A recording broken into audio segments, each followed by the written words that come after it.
charger is working.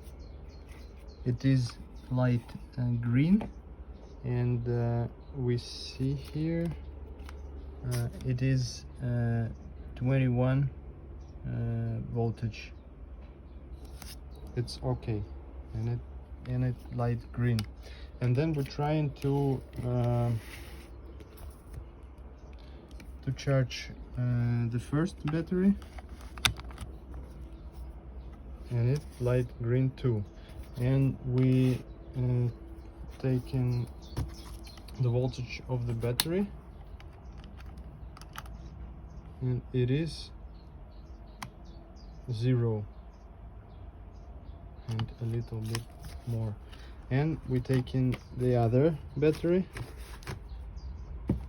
so the green is light is green, and we trying to load it, and it's green, like it's charged fully. And the tester is showing 0.28, so the batteries are not working. Both batteries are not working.